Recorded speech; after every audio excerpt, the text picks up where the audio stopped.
सो alkylation हमने देखा। अब अल्काइलेशन के बाद उसी के जैसा सेम एसाइलेशन, ओके डिट्टो ही है। तो अगर अल्काइलेशन करने के लिए हमारे पास अल्काइल होना चाहिए, तो एसाइलेशन करने के लिए हमारे पास एसाइल ग्रुप होना चाहिए। एसाइल ग्रुप हमारा CH3CO वाला, ओके तो CH3COCl नहीं लेते थे, ओके तो वो एसाइल ग्रुप होगा हमारा CH3COCl। तो जैसे यहां किया था अल्काइलेशन में, एसाइलेशन में भी वैसे ही क्या हमारा एमाइन होगा। हमारे पास CH3COCl है, CH3COCl में से Cl निकल गया, वहां से हाइड्रोजन निकल गया, -HCl जैसे अभी किया था अल्काइलेशन में वैसे ही -HCl। वहां पे क्या बाकी रहा, वहां पे बाकी रहा CH3CO। वो डिट्टो मार दो यहाँ पे हाइड्रोजन निकल के क्या ज्वाइन हो रहा था CH3, अब क्या होगा हाइड्रोजन निकल के CH3CO ज्वाइन हो जाएगा। तो CO तो फिर तो यही तो एमाइड हो गया, हाँ एमाइड हो जाएगा, सिंपल है। ओके पहले देख लेते हैं और फिर पढ़ते हैं। देखो तो ये हमारा है से प्राइमरी NH2 है ना, तो NH2 मतलब प्राइमरी, तो ये हमारा है प्राइमरी एमाइन और इथाइल लगा हुआ है, तो ये क्या है इथेन एमाइन। तो इथेन एमाइन है हमारा, डन। और इथेन एमाइन हमारा IUPAC नेमिंग, और से ethyl amine, ethyl amine, done common name. अच्छा सो इथेन एमाइन है हमारे पास। अब हमने क्या लिया है, एसाइलेशन करना है तो एसाइल ग्रुप होना चाहिए, तो CH3CO ये है हमारा एसाइल ग्रुप, ओके तो उसके साथ क्लोरीन लगा हुआ है, ओके एसाइल क्लोराइड। तो एसाइल क्लोराइड लिया हमने CH3COCl, फिर से अभी जो हुआ था वैसा ही होगा क्या, यहां से सपोज एक H निकल जाएगा -HCl। अगर -HCl तो क्या, तो एक H निकाल दिया तुमने, जैसे कि ये था इसके ये 1 और 2, तो दोनों के दोनों अगर निकल गए, देखो लास्ट में वही होगा ना, यहाँ पे बीच में इंटरमीडिएट बताया गया है, लास्ट में क्या होगा, ये एक H निकल गया, एक H निकल गया और इसका एक Cl निकल गया, तो इन दोनों को डायरेक्टली कनेक्ट कर दो, तो N जहां है वहीं और कार्बन कनेक्ट हो गया वहां पे, CO और CH3 खत्म। ये लास्ट हुआ क्या, H निकला, Cl निकला, HCl निकल के बाहर, और बाकी जो रहा उसको ऐसे कंबाइन कर दो, सिंपल। ये बुक में है ही इसलिए मैं फिर से लिख नहीं रहा हूं, लेकिन तुम्हें समझ में आया मैं क्या बोल रहा हूं, ओके। नहीं तो तुम अगर बोलोगे तो मैं फिर से लिख भी दूंगा। ये दोनों अलग अलग है, दिस प्लस दिस, ये अगर हम करेंगे तो ये अभी समझाता हूं क्या है, ये हमारा मैकेनिज्म है, जो हम मैकेनिज्म समझते हैं वो मैकेनिज्म गिवन है। बनेगा क्या तुम्हारा, यहां से एक H को निकाल दो, जैसे वहां पे HCl कर रहे थे, तो यहां से मैंने ऐसा समझो ये H को निकाल दिया, और यहां से ऐसा समझो ये Cl को निकाल दिया, तो निकल क्या गया -HCl। तो जो बाकी बचा है, क्या क्या बाकी बचा है, तो यहाँ पर ये पार्ट बाकी बचा है, और यहाँ पर क्या बाकी बचा है, यहाँ पर ये पार्ट बाकी बचा है, डन। ये दोनों ग्रीन पार्ट को ऐसे कंबाइन कर दो, तो ये जो लिखा हुआ है डिट्टो ये रहा, और ये H तो चला गया है, और ये C वाला जो पूरा का पूरा ये ग्रीन पार्ट है उसको यहाँ लगा दो, तो देखो C नीचे डबल बॉन्ड O, अभी यहाँ पर Cl था वो तो चला गया है, और ये CH3 ऊपर था उसकी जगह साइड में लिखा हो, दैट्स इट, अंडरस्टूड। जैसे अल्काइलेशन किया वैसे ही एसाइलेशन है। अब यहाँ पर उसका मैकेनिज्म समझते हैं, तो देखो हो क्या रहा है, क्लीन कर दूं ना ये तो, ओके देखो हो क्या रहा है, ये हमारा इथाइल है। अब ये पर्टिकुलरली देखो हाइड्रोजन हाइड्रोजन, यहाँ हाइड्रोजन और ये ऊपर वाला भी हाइड्रोजन, दोनों हाइड्रोजन अभी है, ये दोनों हाइड्रोजन अभी है, और इसके पास 2 इलेक्ट्रॉन है। इसने मान लो अपने दोनों इलेक्ट्रॉन दे दिए, दोनों इलेक्ट्रॉन दे दिए, दोनों मतलब एक तो है एक दे दिया, एक उसके पास है और एक दे दिया, मतलब इन शॉर्ट वो बॉन्ड बना रहा है, बॉन्ड बना रहा है, और जिसके साथ बॉन्ड बना रहा है वो इलेक्ट्रॉन लेके आ रहा नहीं है, तो अपना एक इलेक्ट्रॉन उसको देना पड़ेगा। उसने अपना एक इलेक्ट्रॉन दे दिया, नाइट्रोजन ने अपना एक इलेक्ट्रॉन दे दिया, तो ये क्या हो गया प्लस, और दूसरा कहाँ है, दूसरा इसका एक इलेक्ट्रॉन, यहाँ जो 2 इलेक्ट्रॉन है उसमें से एक इलेक्ट्रॉन तो नाइट्रोजन का है, लेकिन इसमें इसको दे दिया इसलिए वो प्लस हो गया, और ये भाई साहब तो ऑलरेडी प्लस ही थे, वो तो प्लस ही थे, उसके पास तो इलेक्ट्रॉन था ही नहीं, तो इसके पास तो इलेक्ट्रॉन था ही नहीं, तो ये इसके पास इलेक्ट्रॉन, देखो ये क्या तुम सोचोगे ये कैसे प्लस थे, अरे ये पूरा का पूरा है Cl माइनस, तो ये क्या हो गया प्लस, डन, सिंपल है। तो वो आके डायरेक्टली प्लस है, मतलब उसके पास इलेक्ट्रॉन है नहीं, तो वो डायरेक्टली आके यहाँ जुड़ गया, वहां जुड़ गया, तो क्या बना CH3O।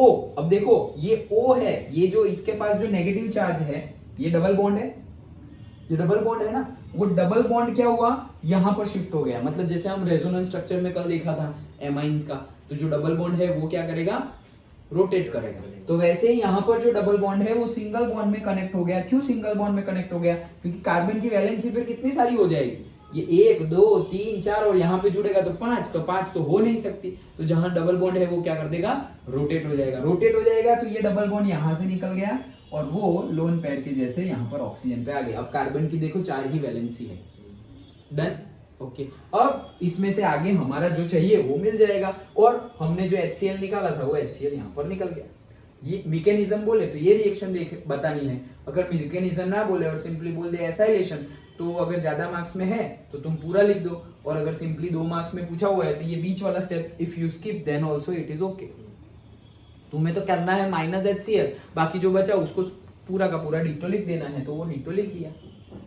डन। यहाँ पर बता रहे हैं कि नाइट्रोजन के पास जो 2 इलेक्ट्रॉन है वो दोनों इलेक्ट्रॉन वो शेयरिंग में कोवेलेंट बॉन्ड में दे देता है। दोनों इन द सेंस एक तो उसका रहेगा ही, लेकिन दूसरा इलेक्ट्रॉन वो शेयरिंग में दे देता है, इसलिए वो पॉजिटिवली चार्ज हो जाएगा। तो नाइट्रोजन तो पॉजिटिवली चार्ज हो गया। अगर हम डायरेक्टली इसको कनेक्ट कर देंगे तो कार्बन की वैलेंसी 5 हो जाएगी, 4 की बजाय कितनी हो जाएगी 5, which is not possible. So again जो ऑक्सीजन के साथ डबल बॉन्ड है वो डबल बॉन्ड का जो पाई बॉन्ड है वो पाई बॉन्ड के इलेक्ट्रॉन शिफ्ट होकर नेगेटिव चार्ज बन जाएगा ऑक्सीजन पे, तो नेगेटिव चार्ज बन गया ऑक्सीजन पे। इंटरमीडिएट स्टेज बताई हुई है और फिर उसमें से वापस फाइनली तो हमें वही मिलेगा जो अल्काइलेशन में मिल रहा था, सेम वे ऐसा वही मिलेगा। मतलब यहाँ पे प्रोडक्ट दूसरा है लेकिन प्रोसीजर सेम है ना। वहां पे CH3Cl था तो -H निकल गया, यहाँ से Cl निकल गया तो -HCl और CH3 जुड़ गया। वैसे ही यहाँ पर है CH3COCl, यहाँ पर से भी फिर से एक H निकल जाएगा, यहाँ से Cl निकल गया, -HCl और CH3, वहां पे CH3 जुड़ रहा था एमाइन के साथ, यहाँ पे CH3CO जुड़ेगा एमाइन के साथ। तो दैट्स इट। तो क्या बना फिर, तो N पे लगा हुआ है पूरा का पूरा इथाइल, तो N इथाइल और ये N इथाइल हो गया। अब ये एमाइड है और एमोनिया का एमाइन का एमाइड है तो इथेनेमाइड। डन। एमाइड एमाइन तो एमाइड, एमाइन है और एमाइड है, कंबाइन करोगे तो एनेमाइड, मतलब कि इथेनेमाइड। डन। क्यों इथेनेमाइड आया, क्योंकि ये 2 कार्बन है इसीलिए। और ये इथाइल, यहाँ अगर CH3 होता तो मिथाइल इथेनेमाइड लिखते। सिंपल है, ओके। हाँ देखो दूसरा समझते हैं, समझ ही लेते हैं फिर पढ़ते हैं। देखो दूसरा देखते हैं फिर से। अब क्या है, अब देखो ये प्राइमरी था, ये क्या था प्राइमरी, NH2 था ना, ये NH है तो ये सेकेंडरी है। सेकेंडरी में से क्या बन रहा है देखो, वैसे ही सेम ये CH3COCl। अब देखो ये लोग अभी यहाँ पर इंटरमीडिएट स्टेज बता रहे नहीं, एक बार बता दिया आप समझ गए। अब तुम्हें क्या करना है, सिंपली निकालना है HCl, निकाल दो। तो सपोज ये हमें गिवन है, उसका क्या किया हमने, ये H को निकाल दो और ये Cl को निकाल दो। तो बस ये C को डायरेक्टली यहाँ नाइट्रोजन के साथ कनेक्ट कर दो। तो C को डायरेक्टली नाइट्रोजन के साथ कनेक्ट कर देंगे तो ये जो यहाँ से निकला ना वहां से ही ये कनेक्ट कर दिया, नीचे C डबल बॉन्ड हो और CH3 वाला यहाँ पे जुड़ गया, -HCl, खत्म। सिंपल है, ओके। तो ये क्या बन गया देखो, N पे इथाइल है और यहाँ पे N पे दूसरा इथाइल भी है तो NN डाई इथाइल और वापस ये 1 2 तो इथेनेमाइड। Simple, okay. और नेक्स्ट टर्शरी होगा, नहीं टर्शरी नहीं गिवन है, बेंजीन है। अच्छा ओके, अच्छा चलो टर्शरी होता तो यहां पे हमने क्या लिया, टर्शरी एमाइन। देखो लिखे ही देखते हैं ना, N ये R है, इथाइल ले लो फिर से, और यहाँ पर भी क्या है 1 2 3 और ये टर्शरी एमाइन हो गया। अब टर्शरी एमाइन की हम एसाइलेशन रिएक्शन कर रहे हैं तो यहाँ पे क्या होगा CH3COCl, यही है। अब ये डायरेक्टली होगा या नहीं होगा, टर्म्स एंड कंडीशंस पे ये जो लोन पेयर है वहां पे बॉन्ड बन सकता है, अदरवाइज -HCl वाला हो सकता नहीं है। तो अगर होगा तो क्या होगा, इसका कैटायन बन जाएगा। ओके, तो फिर से कैटायन बनेगा तो क्या बनेगा देखो, R और यहां पर देखो Cl को अलग कर लो तो CH3CO जुड़ने वाला है तो क्या जुड़ेगा CH3CO। डन, सिंपल है। अब ये भाई साहब के पास तो था नहीं और इसने दे दिया तो ये हो जाएगा पॉजिटिव। सिंपल, जैसे अभी एसाइलेशन में किया था, सॉरी अल्काइलेशन में किया था वैसे ही। डन, ओके, तो वही चीज। अच्छा चलो यहाँ पर जो एग्जांपल है वो भी देखते हैं। अब हमें बेंजीन एमाइन गिवन है। अरे वो जो R था वो R की जगह हमने इथाइल डाला था, अभी बेंजाइल फिनाइल लगा हुआ है, तो C6H5 ये कौन सा एमाइन है? Primary, secondary, tertiary? Primary NH2 है, तो प्राइमरी हुआ ना। ओके, NH2 मतलब प्राइमरी। अभी उसकी रिएक्शन देखो, अब हम एसाइलेशन वाला डायरेक्टली नहीं कर रहे हैं, उसकी एनहाइड्राइड के साथ कर रहे हैं। कौन सा है? इथेनोइक एनहाइड्राइड, याद आया? ओके, तो इथेनोइक एनहाइड्राइड CH, एनहाइड्राइड मतलब कौन सा ग्रुप? COO group. ओके, तो CH3CO, नीचे भी CH3CO और बीच वाले O के साथ दोनों कनेक्टेड है। हम ड्रॉ करते थे, याद हो तो, ऐसे CH3C डबल बॉन्ड O, मतलब ये डबल बॉन्ड को ऐसे ऊपर लिखा। डन?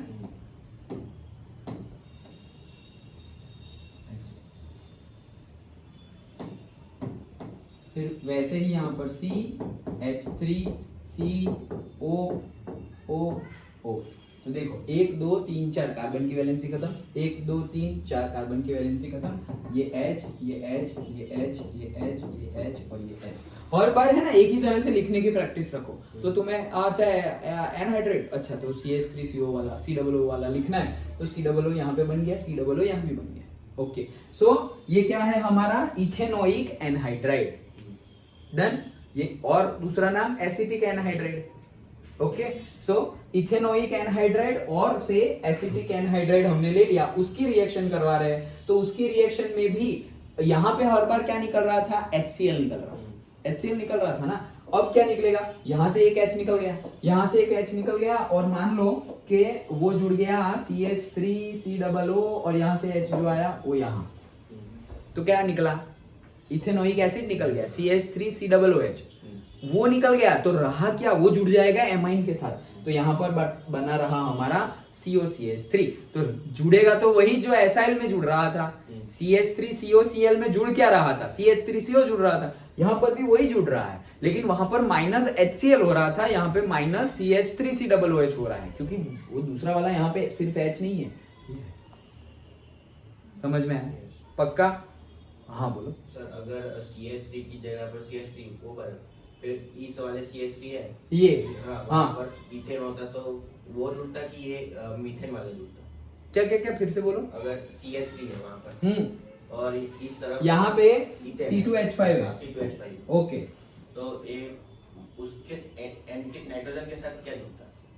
वो बड़ा वाला कार्बन कि छोटा वाला कार्बन? नहीं, यहाँ पर हमेशा जो छोटा वाला है, छोटा वाला वो COOH निकालता है, छोटा वाला COOH और बड़ा वाला वहां जुड़ जाता है।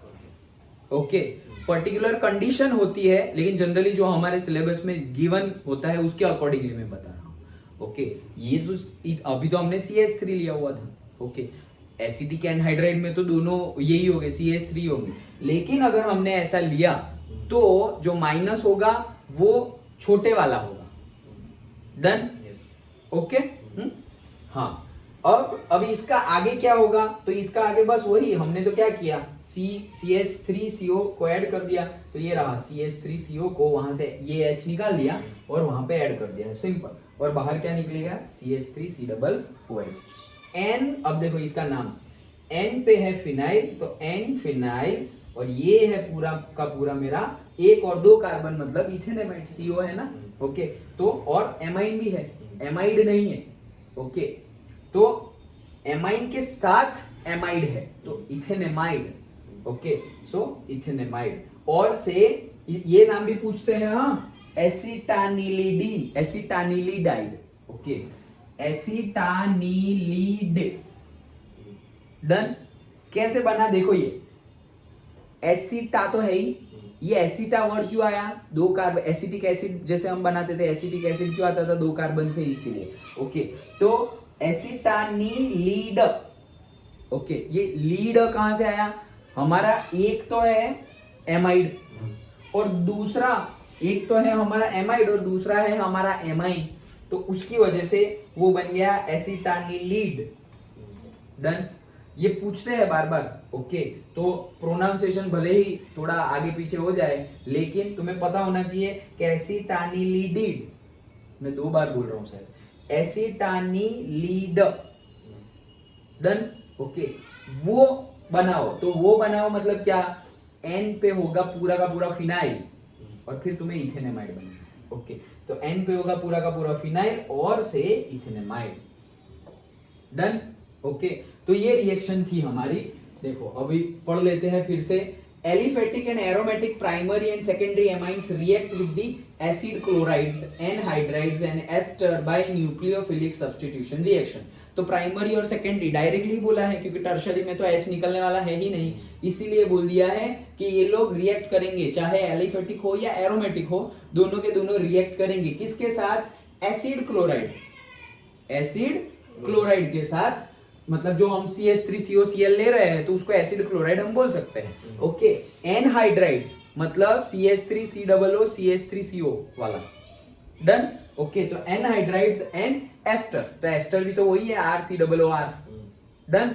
तो उसके साथ रिएक्शन करते हैं बाय न्यूक्लियोफिलिक सब्स्टिट्यूशन रिएक्शन। ये क्या हुआ, अरे वो तो वही होगा, क्यों, क्योंकि एमाइन है, एमाइन के ऊपर लोन पेयर ऑफ इलेक्ट्रॉन है और lone pair of electron attack करेंगे पॉजिटिव चार्ज पे और पॉजिटिव चार्ज होता है न्यूक्लियस में, तो वो एक्चुअली एमाइंस हमारे क्या है, न्यूक्लियोफाइल है, तो उसको हम क्या बोलेंगे, न्यूक्लियोफिलिक सब्स्टिट्यूशन रिएक्शन ही बोलेंगे। अगर जो ऐड हो रहा है उसके साथ जो दूसरा था, ओके, वो भी निकल ही रहा है, ओके। तो देखो एक तो होता है, हमने न्यूक्लियोफिलिक सब्स्टिट्यूशन रिएक्शन देखा था, और एक है न्यूक्लियोफिलिक इलिमिनेशन। तो सब्स्टिट्यूशन मतलब क्या, वो पूरा का पूरा जाके वहां पे ऐड हो रहा है, और इलिमिनेशन में क्या है कि डायरेक्टली कुछ निकल ही जा रहा है, अंडरस्टूड, ओके। तो nucleophilic substitution reaction, this reaction is known as acylation, तो इसी को एसाइलेशन बोलते हैं क्योंकि ये सब में वही ग्रुप होने वाला है। You can consider this reaction as the replacement of hydrogen atom of NH2, वही चीज बाय एसाइल ग्रुप, मतलब NH हमारा जो एमाइन है उसमें से H निकाल के CH3CO लगा देना है, acyl group, okay. Acyl group मतलब CH3CO, okay. So the product obtained by the acylation reaction are known as amides, okay. So the reaction is carried out in the presence of a base stronger than the amine. हमारा amine basic है, हमने कल भी discuss किया था पूरा का पूरा बेसिसिटी, कि भाई जो एलिफेटिक एमाइन है उसकी बेसिसिटी सबसे ज्यादा, फिर एमोनिया की, और फिर लास्ट में एरोमेटिक एमाइंस की, ओके। लेकिन है तो बेसिक, किसी को भी ले लो, है बेसिक, कोई एसिडिक नेचर शो करता नहीं। क्यों बेसिक है वो, क्योंकि वो H+ गेन कर रहा है उस लुईस बेस की डेफिनेशन के अकॉर्डिंगली, ओके। तो H+ गेन कर रहा है, इसलिए अगर H+ रिलीज करता तो एसिड बोलते, ओके। तो वो बेस तो है, बट ये जो हमारा एमाइन है, the reaction is carried out in the presence of a base stronger than the amine, मतलब जो एमाइन से भी ज्यादा स्ट्रॉन्गर बेस हो उसकी प्रेजेंस में करना है, ओके। तो लाइक पिरिडीन, तो याद रखना pyridine is stronger base than amine, okay. तो पिरिडीन उससे भी ज्यादा स्ट्रॉन्गर है, विच रिमूव्स द HCl, मतलब पिरिडीन क्या करेगा, removes the HCl। Remove the HCl क्यों, क्योंकि H+ को निकालना है ना। अगर एमाइन की नेचर क्या है, एमाइन की नेचर तो H+ को गेन करने की है, तभी तो उसको हम बेस बोल रहे हैं। तो एमाइन की नेचर H+ को गेन करने की है, दैट्स व्हाई हमने अभी इसके पहले बेसिसिटी वाली रिएक्शन देखी, केमिकल रिएक्शन फर्स्ट वाली, तो उसका नेचर तो बेसिसिटी वाला है, मतलब बेस वाला है, बेस वाला है मतलब H+ गेन करने वाला है, और यहाँ पर हम H+ रिमूव करने की बात कर रहे हैं, H रिमूव करने की बात कर रहे हैं। तो पहले हम बोल रहे हैं H डालने, उसका नेचर क्या है, H+ को गेन करने का, क्यों, क्योंकि वो बेस है। अगर हमने उससे स्ट्रॉन्ग बेस नहीं लिया तो H+ को गेन कर लेगा, और H+ को अगर गेन किया तो हमारा एसाइल ग्रुप जुड़ेगा नहीं, सिंपल, डन, ओके। तो H+ तो उसको गेन, उसका बेसिक नेचर क्या है, H+ को गेन करना, क्यों, क्योंकि वो बेस है इसलिए। लेकिन इससे भी बड़ा, मतलब उससे भी ज्यादा स्ट्रॉन्गर बेस अगर हम रख देंगे तो H+ कौन गेन कर लेगा, वो स्ट्रॉन्गर बेस गेन कर लेगा, और ये भाई साहब जो एसाइल ग्रुप है वो गेन कर लेगा, डन। तो पिरिडीन क्यों यूज करते हैं, समझ में आया। पिरिडीन एमाइन से ज्यादा स्ट्रॉन्गर बेस है, हाँ। तो उसका क्या, अगर वो हम यूज नहीं करेंगे तो एमाइन का नेचर बेसिक है मतलब H+ गेन करने का नेचर है, और हम यहाँ से H निकालने की बात कर रहे हैं तो वो H निकलेगा नहीं, क्योंकि वो तो H को तो उसको चाहिए तो निकालेगा क्यों? ओके, लेकिन वो निकालेगा कब? जब H दूसरा कोई ले लेगा, मतलब उससे भी ज्यादा स्ट्रॉन्ग बेस होगा तो। मतलब यहाँ पर हमने रखा हुआ है एमाइन और यहाँ पे रखा हुआ है पिरिडीन और H प्लस सामने से मिला, तो कौन अटैक कर देगा पहले? दोनों अटैक करेंगे, लेकिन पहले कौन अटैक करेगा? पिरिडीन अटैक कर लेगा, क्योंकि वो उससे ज्यादा स्ट्रॉन्ग बेस है। जैसे कि हमने बोला एरोमेटिक एमाइन से ज्यादा स्ट्रॉन्गर बेस कौन है? एमोनिया। फिर एमोनिया से ज्यादा स्ट्रॉन्गर बेस कौन है? एमाइन, हमारे एलिफेटिक एमाइन। और एलिफेटिक एमाइन से भी ज्यादा स्ट्रॉन्गर कौन है? से पिरिडीन। डन? ओके, तो वो हमें लेना पड़ेगा। अच्छा चलो, which remove HCl formed and shift the equilibrium to the right hand side. तो इक्विलिब्रियम कहां शिफ्ट हो जाएगा? राइट हैंड साइड में। ओके, मतलब कि प्रोडक्ट साइड में। अच्छा, तो ये सारे रिएक्शन हमने जो देखी वही है। नाउ समझ में आ गई ना रिएक्शन? तो सब हमें करना क्या है? अगर पहली रिएक्शन हमने देखी सिंपली एसाइलेशन CH3COCl, तो उसमें क्या करना है? एक हाइड्रोजन निकाल दो और क्लोरीन यहाँ का निकाल दो, HCl निकल गया, और फिर CH3CO को ऐड कर दो डायरेक्टली बता सकते हो। और बीच में इंटरमीडिएट स्टेप भी तुम बता सकते हो। वो इंटरमीडिएट स्टेप में क्या है? इंटरमीडिएट स्टेप में है कि ये जो नाइट्रोजन के ऊपर लोन पेयर ऑफ इलेक्ट्रॉन है, वहां से अभी वो डायरेक्टली जुड़ने वाला है, तो कार्बन की वैलेंसी 5 हो जाएगी। कार्बन की वैलेंसी 5 ना हो, इसलिए कार्बन ऑक्सीजन के बीच में जो डबल बॉन्ड है, वो पाई बॉन्ड जो है, पाई बॉन्ड के इलेक्ट्रॉन शिफ्ट होके ऑक्सीजन के ऊपर नेगेटिव चार्ज आ जाएगा, वही यहाँ पे शो करना है, और नाइट्रोजन के ऊपर पॉजिटिव चार्ज आ जाएगा। उसके बाद फर्दर हमें जो पता है वो स्टेप लिख दो, अगर इंटरमीडिएट दिखाना है तो। नहीं दिखाना है तो डायरेक्टली H रिमूव करो, वहां से Cl रिमूव करो, जो बाकी बचा उसको ज्वाइन कर दो। डन? तो एक हमने वो देखा। दूसरा हमने एनहाइड्राइड को ऐड किया। एनहाइड्राइड CH3CO CH3CO, बीच में O, वो O दोनों से कनेक्टेड है। डन? तो अगर डायरेक्टली बोले तो CH3COO CH3। Done? CH3COOO CH3। समझ में आया? कितने हुआ है? 3 हुआ है, 3। डन? ओके, तो एनहाइड्राइड, तो एनहाइड्राइड डाला तो क्या होगा? अरे तो भी वही होगा, वहां पे HCl निकल रहा था, यहाँ पे CH3COOH निकल जाएगा, और जो बाकी बचा, क्या बाकी बचा? वही बाकी बचा CH3CO, वो वापस जुड़ जाएगा। ओके, तो वो हमें मिल गया है डायरेक्टली। और अगर हमने बेंजेन एमाइन लिया, मतलब R की जगह अगर हमने बेंजाइल और से फिनाइल ग्रुप रखा, तो क्या होगा? तो भी सेम ही होगा, H निकाल दो। डन? तो भी सेम, अभी तो भी सेम होगा। वो रिएक्शन करोगे तो अगर यहाँ पर तुमने एनहाइड्राइड रखा, ओके, तो यहाँ एनहाइड्राइड में तो Cl है ही नहीं, एनहाइड्राइड में तो Cl नहीं है, तो HCl तो निकलने वाला नहीं है, लेकिन यहाँ से इथेनोइक एसिड निकलेगा, तो ये CH3COO निकल गया और यहाँ का H निकल गया, तो CH3COOH बाहर, वो बाहर निकल गया। यहाँ से एक H निकला और ये बाकी बचा CH3CO, वो डायरेक्टली यहाँ पर जुड़ गया। तो एन फिनाइल इथेनेमाइड और से एसिटानिलीड। डन? ओके, एंड आगे बढ़ते हैं। Amines also react with the benzoyl chloride. तो जैसे हमने CH3COCl बोला, एसाइल ग्रुप, तो इसीलिए benzoyl chloride, this reaction is known as benzoylation. Done? जैसे वो एसाइलेशन था, तो एसाइलेशन में हमने क्या रहा था? एक्चुअली हमारे पास क्या है? CH3CO एसाइल ग्रुप है, और एसाइल ग्रुप के साथ क्या है? क्लोराइड। तो CH3COCl है, उसमें होता क्या था? वहां से एक एमाइन में से एक H निकल के ये क्लोरीन वहां जुड़ जाता था, और यहाँ पे जो बाकी बचा CH3CO वो एमाइन में जुड़ जाता था। तो यहाँ पर भी सेम ही होगा कि भाई ये जो Cl है, वो वहां से जो H निकलेगा एमाइन में से, वो HCl बन के बाहर, और वो H जहां से निकला वहां जगह खाली है, वहां जगह पे कौन जुड़ जाएगा? Phenyl CO। डन? मतलब बेंजोइलेशन बोलते हैं इसे। ओके, तो ये याद रखना, बेंजोइलेशन वो कैसे करना है वो। अब एक और रिएक्शन देखो, मिथाइल एमाइन, सिंपल हमारा प्राइमरी। अब उसकी रिएक्शन बेंजोइल क्लोराइड के साथ करवाई। किसके साथ?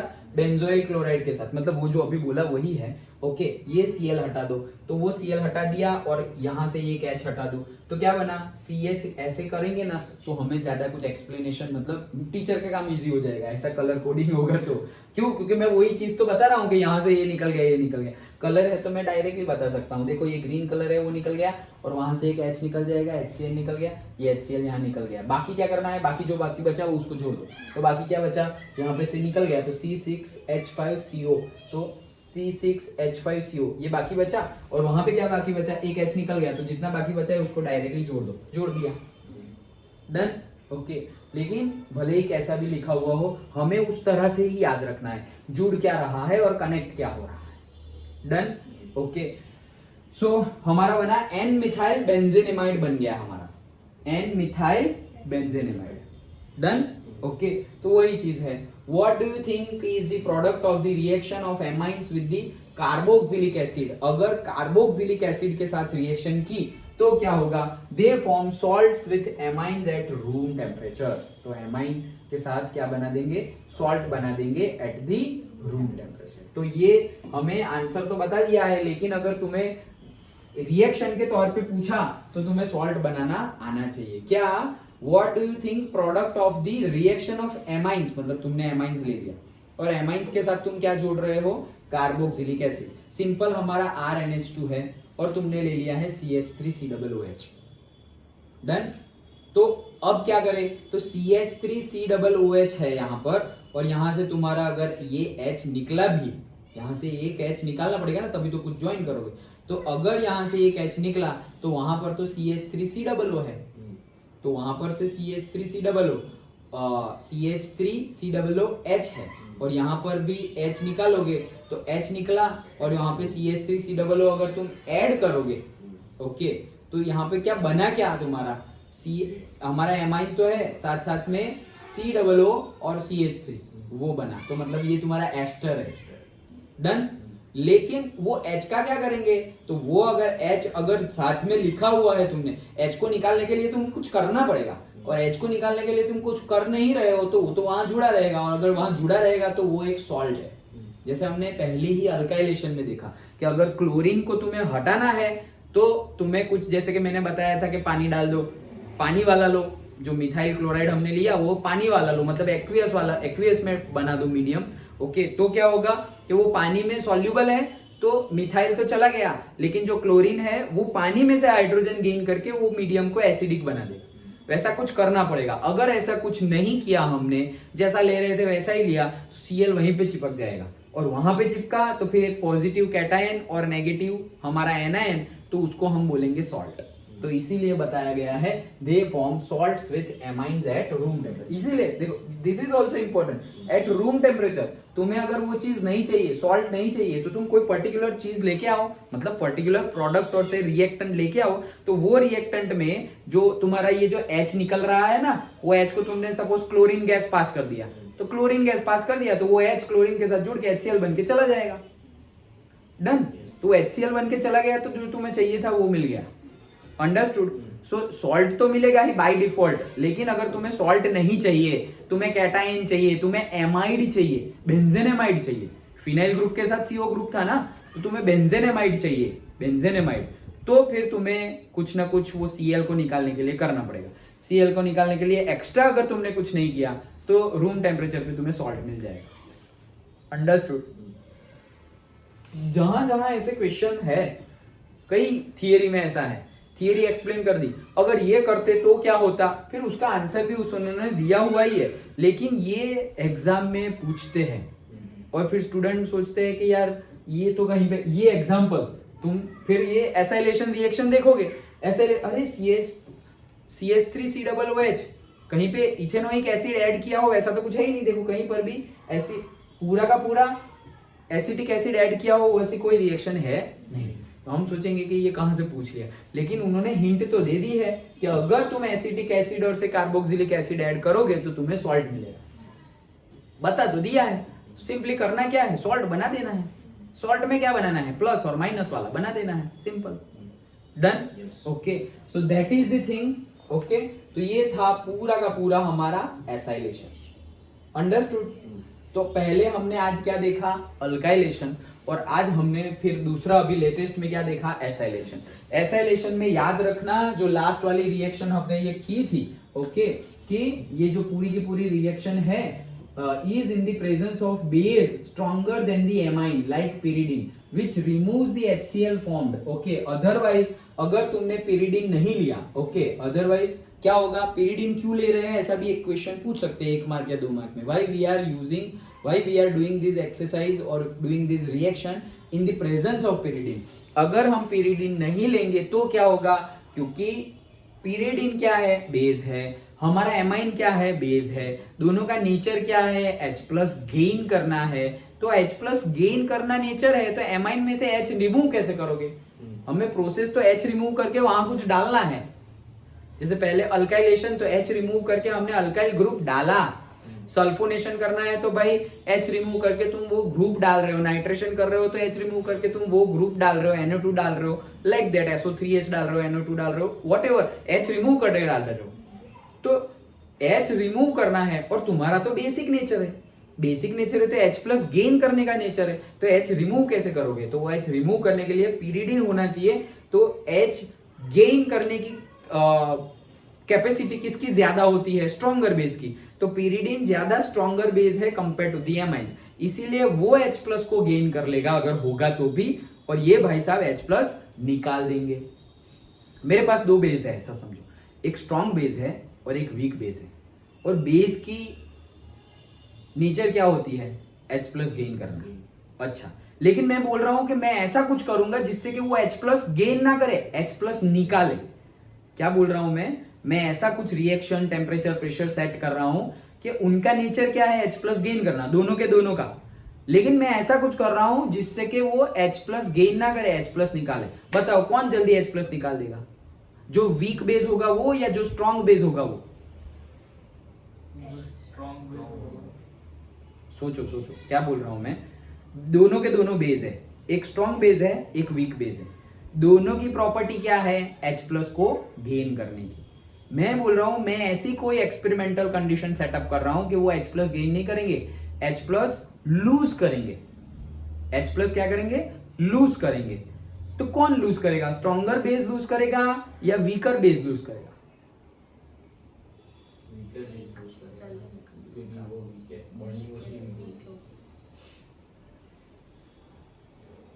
वीक लग रहा है।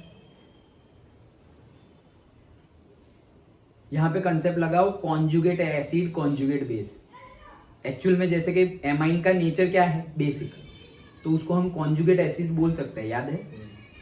उसका नेचर है बेसिक, लेकिन उसको हम कॉन्जुगेट एसिड बोल सकते हैं। जिसका नेचर हो एसिड उसको हम कॉन्जुगेट बेस बोल सकते हैं। तो आंसर तो तुम्हारा सही है, एक्सप्लेनेशन दे रहा हूं। क्या वीकर बेस होगा, कैसे? दोनों के दोनों बेस है, तो दोनों के दोनों की कैपेसिटी क्या है, मतलब नेचर क्या है, H प्लस को गेन करने का नेचर है। अच्छा, जो स्ट्रॉन्गर बेस होगा वो H प्लस जल्दी गेन कर लेगा, और जो वीकर बेस होगा वो H प्लस वो भी गेन करेगा लेकिन लेट करेगा। तो जब निकालने की बारी आएगी, ओके, तो ये तो जल्दी गेन कर लेगा, और ये भाई साहब ने तो अभी गेन किया ही नहीं, तो उसको बोलेंगे लेना नहीं है, देना है, बोले हाँ तो लेते ही नहीं है, तो ऐसे भी लेने में देर लग रही है। वीकर को तो ऐसे भी H प्लस लेने में देर लग रही है, तो हम बोलेंगे भाई ये कंडीशन ऐसी है, H प्लस लेना नहीं है, देना है, बोलेंगे मैं लूंगा ही नहीं। भले ही मेरी नेचर H प्लस लेने की है, लेकिन ये मेरे साथ जो खड़ा है ना वो मेरे से ज्यादा पावरफुल है, तो मेरे से जल्दी तो वो ले लेता है, तो इससे अच्छा है मैं कोई मेहनत ही नहीं करूंगा। समझ में आया? तो स्ट्रॉन्गर बेस और वीकर बेस में H प्लस गेन जल्दी कौन कर लेता है, स्ट्रॉन्गर बेस। तो H प्लस लूज जल्दी कौन कर लेगा, वीकर बेस। और weaker base H plus lose कर रहा है, तो वो एक्चुअली क्या हो गया, एसिड हो गया, क्योंकि बेसिक हमारी एसिड की डेफिनेशन क्या है, जो H प्लस लूज करे वो एसिड। तो अगर स्ट्रॉन्गर बेस है और वीकर बेस है, उनमें से मुझे किसी एक को बोलना है कि तू एसिड है भाई, तू बेस नहीं है, तो मैं किसको बोलूंगा, वीकर को बोलूंगा, स्ट्रॉन्गर को नहीं बोल सकते। Simple, okay. तो वही कंसेप्ट यहां पर हमने लगाया था, इसीलिए हमने पीरियडिन की प्रेजेंस में ये रिएक्शन की थी। तो ये 1 मार्क में अगर क्वेश्चन पूछ ले कि भाई हम पीरियडिन यूज क्यों करते हैं, ये एरो पे उन्होंने नहीं लिखा, सेंटेंस में ही लिखा हुआ है, ओके। तो हम पीरियडिन, यहाँ सिर्फ ऐसे लिखा हुआ है बेस, इतना लिखा हुआ है, ओके, पूरा नाम नहीं लिखा हुआ है, बट सिर्फ लिखा हुआ है क्या, बेस मतलब एमाइन से भी स्ट्रॉन्गर बेस की प्रेजेंस में हमें ये चीज करनी है। तो क्यों करनी है, ये क्वेश्चन आ सकता है, इंपॉर्टेंट क्वेश्चन है। Why we are taking pyridine? एक बेस तो है तुम्हारे पास एमाइन, तो दूसरा बेस लेने की जरूरत क्या है? जरूरत ये है कि बेस का नेचर H प्लस गेन करने का होता है और हमें एक्चुअली H को निकालना है, दैट्स व्हाई। Done, okay. तो ये हमने देखा हमारा एसाइलेशन। अंडरस्टूड? ओके, हाँ हो गया तुम दोनों का टाइम।